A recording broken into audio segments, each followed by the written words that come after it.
और अब बात करेंगे अखिलेश के सियासी मोलभाव की। एसपी अध्यक्ष अखिलेश यादव ने संदेश दिया है कि अगर कोई पार्टी उनके साथ आती है और उत्तर प्रदेश में मिलकर चुनाव लड़ती है, कुछ सीटें मांगती है, तो वो उत्तराखंड और मध्य प्रदेश में भी कुछ सीटें मांग सकते हैं। सीधे तौर पर यह कांग्रेस के लिए इशारा अखिलेश यादव का माना जा रहा है। लोकसभा चुनाव को देखते हुए दूसरे प्रदेशों के दौरे अखिलेश यादव की तरफ से किए जा रहे हैं।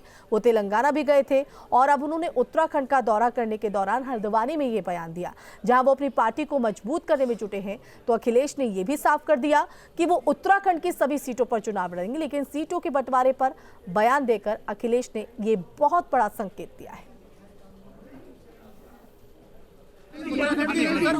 2024 में सभी सीटों पर समाजवादी पार्टी लड़ेगी। यूपी में भी चुनाव लड़ेगी और अगर यूपी में हमसे कोई सीट मांगेगा तो हम उत्तराखंड में ही मांग सकते हैं, मध्य प्रदेश में ही मांग सकते हैं। तो पहाड़ पर अपनी पार्टी को मजबूत करने में जुटे अखिलेश यादव। वहीं अखिलेश यादव के बयान का कांग्रेस ने स्वागत किया है। बड़ी जानकारी। तो कांग्रेस प्रवक्ता सुरेंद्र राजपूत का बयान, बीजेपी को हराने के लिए सभी दल एक होने चाहिए। तो एसपी अध्यक्ष अखिलेश यादव के सियासी मोल वाले बयान का कांग्रेस ने स्वागत किया है। कहा है कि बीजेपी को हराने के लिए सभी विपक्षी दलों का एक होना जरूरी है और एक दूसरे का सहयोग करना चाहिए। तो अखिलेश यादव ने हल्द्वानी में यह बयान दिया था। इसके कई मायने यहां पर निकाले जा रहे थे। क्या कुछ यहां पर कांग्रेस प्रवक्ता सुरेंद्र राजपूत ने कहा है, सुनवाते। विपक्षी एकता के लिए अखिलेश जी के इस बयान का स्वागत है। सभी राजनीतिक दलों को अपनी क्षमता के अनुसार, अपनी ताकत के अनुसार भारतीय जनता पार्टी को हराना होगा और जिस जिस राज्य में भी जो जो ताकतवर लोग होंगे, सभी लोग आपस में मिल बैठकर बात करेंगे, निर्णय करेंगे और हल निकलेगा और इसके बाद भारतीय जनता पार्टी की मायावी ताकतों को परास्त किया जाएगा। तो अलग अलग राज्यों का दौरा अखिलेश यादव की तरफ से किया जा रहा है। तो वही उत्तराखंड के हल्द्वानी में इस बयान के बाद कई मायने इसके निकाले जा रहे हैं। संवाददाता आलोक पांडे हमारे साथ लाइव जुड़ गए हैं, सीधा उन्हीं का रुख कर लेते हैं। आलोक, जिस तरह से अखिलेश यादव ने बयान दिया उस पर सियासत भी गरमाई हुई है, लेकिन अब उस बयान का स्वागत कांग्रेस की तरफ से किया गया।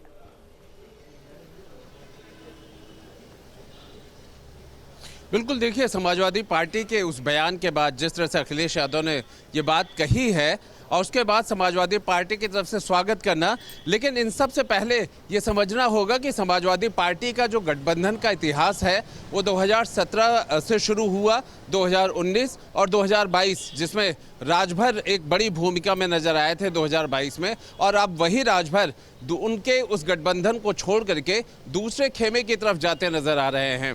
तो अखिलेश यादव के लिए गठबंधन का जो साथ है वो अच्छा नहीं रहा, वो अनुभव अच्छा नहीं रहा। एक बार उन्होंने कांग्रेस के साथ गठबंधन किया, एक बार उन्होंने बीएसपी के साथ गठबंधन किया और उसके बाद छोटे छोटे दलों को लेकर के 2022 में हमने देखा कि वो गठबंधन को देख रहे थे कि जिस तरह से भारतीय जनता पार्टी छोटी पार्टियों को लेकर के एक दो सीटें दे करके, लेकिन वोट बैंक बिखरे नहीं, इस लिहाज से एनडीए का जो हमने अलायंस देखा, लेकिन आखिरकार अखिलेश यादव का वो फॉर्मूला भी 2022 में किसी काम का नहीं आया है। अब जिस तरह से उन्होंने कहा है, जिस तरह से कह रहे हैं कि उत्तराखंड पे वो सभी सीटों पे लड़ेंगे, मध्य प्रदेश की सभी सीटों पे लड़ेंगे और यूपी में वो सभी सीटों पे लड़ेंगे, लेकिन सीटों को लेकर के उन्होंने एक बात कही कि इस पे भी हम कुछ सोच सकते हैं। तो मुझे लगता है कि अभी 2024 आना बाकी है और कम से कम समाजवादी पार्टियों का जो बयान है, जो अखिलेश यादव का जो बयान है,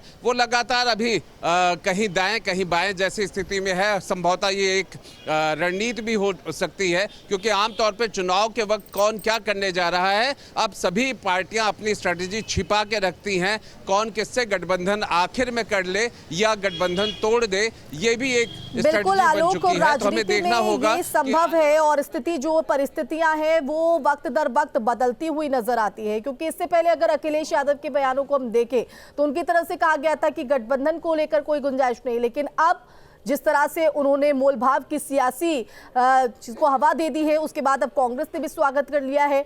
तो अखिलेश यादव के इस बयान को, इस सियासी मोलभाव को किस तरह से देखा जाए, इसके क्या मायने हैं? वही अब कांग्रेस की तरफ से जो स्वागत किया गया, इसको भी किस तरह से देखा जाए? यानी तस्वीर जो है वो उत्तर प्रदेश में 2017 वाली देखने को मिल सकती है।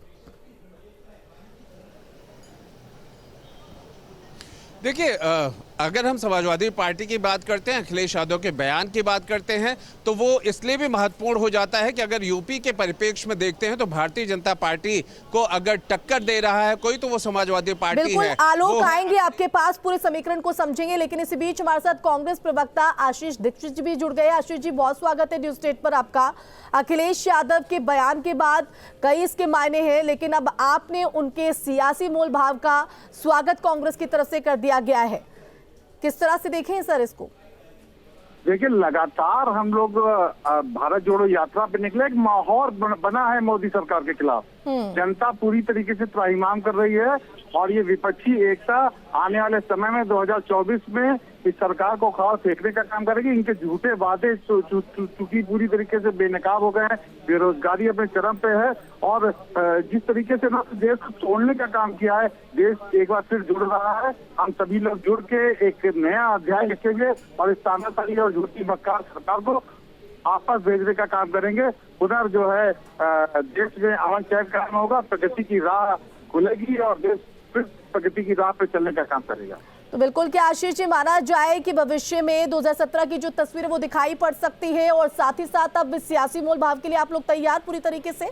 देखिए, तस्वीर सिर्फ एक ही दिखाई दे रही है। आने वाले समय में देश जुड़ेगा। आपकी प्रेम, सौहार्द और मोहब्बत की जो इबारत राहुल गांधी ने लिखने का काम किया, उसको पे हम आगे बढ़ के इस देश के पुनर्निर्माण का काम करने का काम करेंगे। बिल्कुल, अब आप स्वागत तो यहाँ पर कर रहे हैं, लेकिन सीटों को लेकर उन्होंने कहा है कि सीटें हमें भी चाहिए होंगी, तो क्या उसके लिए आप तैयार है? उसको लेकर किस तरह की रणनीति आपकी रहने वाली है? शीर्ष नेतृत्व तय करेगा। आने वाले समय में बहुत कुछ होना है और जब भी होगा आप सभी लोगों को सूचित किया जाएगा सबसे पहले। और देश में पुनः जो है, मैंने एक बार कहा, फिर कह रहा हूँ, पुनः जो है शांति व्यवस्था कायम होगी और प्रगति की राह पे देश को चलने के लिए जो भी कॉम्प्रोमाइजेस किए करने होंगे किया जाएगा। बिल्कुल, लेकिन जिस तरह से आपने कहा कि भारत जोड़ो यात्रा का आपने जिक्र किया है, अब तो सियासी मोल भाव की बात अखिलेश यादव कर रहे हैं, लेकिन आप लोगों ने तो निमंत्रण भी उनको दिया था, लेकिन वो तो भारत जोड़ो यात्रा में हालांकि उन्होंने समर्थन जरूर किया, लेकिन मौजूदगी यहाँ पर नहीं दिखाई थी। अब किस तरह से देखा जाए, सीटों को लेकर कहीं ना कहीं माना जाए कि स्वागत तो आप कर रहे हैं, लेकिन एक बड़ी चुनौती होगी आने वाले समय में। देखिए, चुनौती कुछ नहीं है जी, मोदी जी से बड़ी चुनौती कोई नहीं है। और मोदी जी इस समय जो है सड़कों पे आ गए हैं। जो राहुल गांधी जी सड़क यात्रा पे निकले, भारत जोड़ो यात्रा पे, वो खुद अपने उसको दिल्ली में जिस तरीके से अभी आपने देखा कि वो सड़कों पे आ गए हैं। प्रधानमंत्री जी जब जा रहे हैं तो सड़कों पे अपना वो कर रहे हैं। तो देखिए, पूरी तरीके से माहौल जो राहुल गांधी जी ने बनाया इस देश में, और इससे आने वाले समय में बहुत अच्छा होने वाला है और सकारात्मक परिणाम देखने को। तो क्या इस माहौल का परिणाम ही इसको माना जाए कि पहले भारत जोड़ो यात्रा में अपनी मौजूदगी अखिलेश यादव दर्ज नहीं कराते, लेकिन अब मोल भाव की बात कर रहे हैं और आप लोग भी स्वागत कर रहे हैं और आप मान भी रहे हैं कि मोदी जी कहीं ना कहीं एक बड़ी चुनौती है आप लोगों के लिए? चुनौती थे जी, मगर अब देश की जनता को हम लोगों ने जगा दिया है। राहुल गांधी जी ने जगा दिया और बता दिया है कि ये देश जो है प्रेम, सद्भाव के रास्ते ही प्रगति की राह पे चलेगा, वरना बेरोजगारी अपने चरम पे होगी, व्यापार ठप हो जाएगा और देश में हालात इतने खराब हो जाएंगे जो देश की जनता भुगत रही है। बिल्कुल आशीष जी, हमारे साथ हमारे संवाददाता आलोक पांडे भी लगातार जुड़े हुए, एक बार उनका रुख कर लेते हैं और उनसे ही समझने की कोशिश करते हैं कि इस बयान के बाद वहां पर किस तरह की हलचल है। और साथ ही साथ अब आलोक, इसी के साथ ये सवाल सभी लोगों के जहन में है कि क्या अब तस्वीर जो आने वाले वक्त में उत्तर प्रदेश में सियासी हवा की बदलती हुई नजर आएगी, 2017 वाली तस्वीर उभर कर सामने आएगी? क्योंकि आशीष जी भी इस बात को मान रहे हैं कि स्वागत यहाँ पर कर दिया गया है और शीर्ष नेतृत्व फैसला भी जरूर लेगा। बिल्कुल, देखिए, कांग्रेस ने स्वागत किया है और कांग्रेस जिस तरह से राहुल के भारत जोड़ो यात्रा को बता रही है, उसका परिणाम देखना भी बाकी होगा। आखिर किस तरह से वोट उसके मतदाता आते हैं, बाहर निकलते हैं, कांग्रेस को वोट कितना मिलता है। कांग्रेस के स्वागत कर भर देने से बात बन नहीं जाती है, इस वजह से कि राजनीति अब बहुत प्रैक्टिकल हो गई है।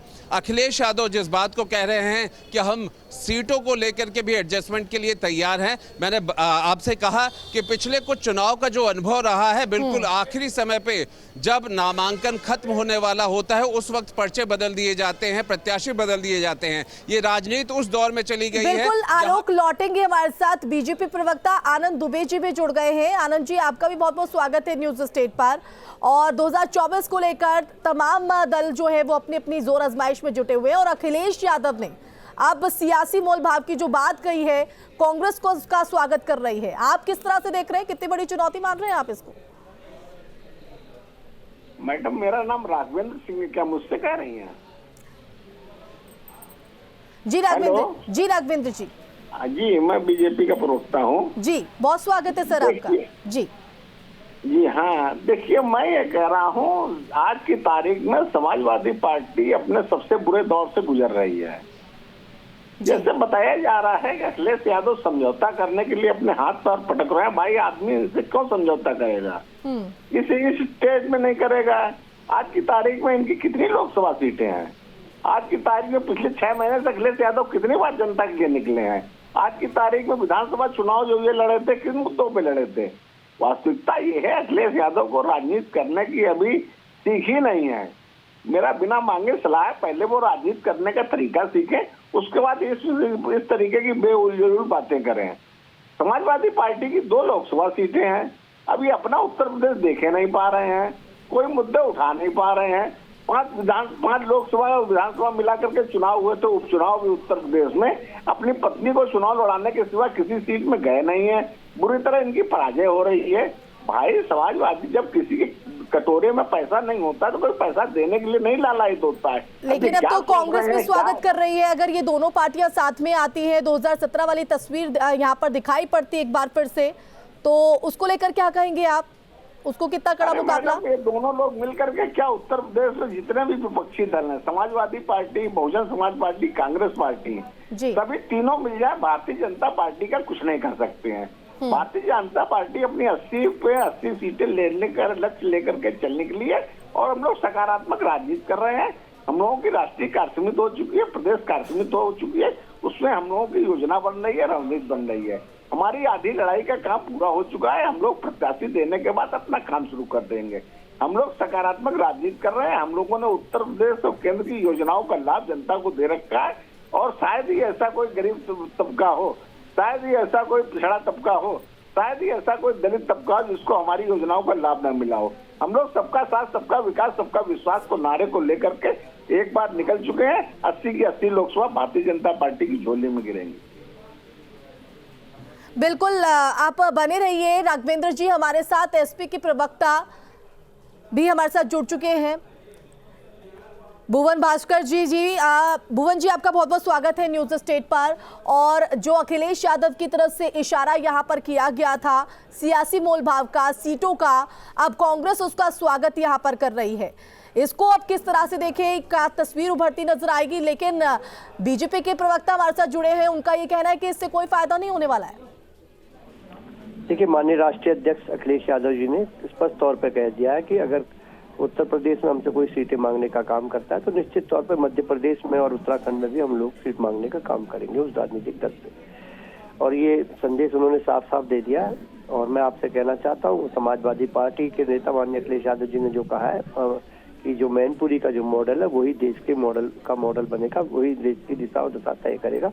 हम उसी मॉडल के साथ आगे बढ़ रहे हैं, जो कि मॉडल है विकास का, जो मॉडल है गंगा जमुना तहजीब का, वो जो मॉडल है उत्तर प्रदेश की हेट पॉलिटिक्स के अंत का, इसको लेकर हम साथ चल रहे हैं।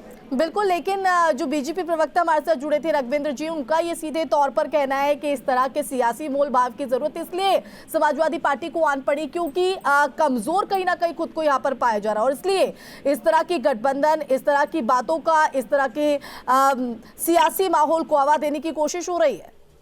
देखिए, मैं आपसे कह रहा बहुत जिम्मेदारी से कहना चाहता हूं कि उत्तर प्रदेश की 80 की 80 सीटों पर हमारा फोकस है और निश्चित तौर पे जो मैनपुरी के मॉडल है, खतौली के चुनाव के परिणाम के बाद आज समाजवादी पार्टी के कार्यकर्ता और नेताओं में उत्साह है, जबकि इसके विपरीत भारतीय जनता पार्टी निरुत्साहित है क्योंकि जनता ने अपना जो 2024 का जो चुनाव का जो परिणाम होने जा रहा है उसको बता दिया है।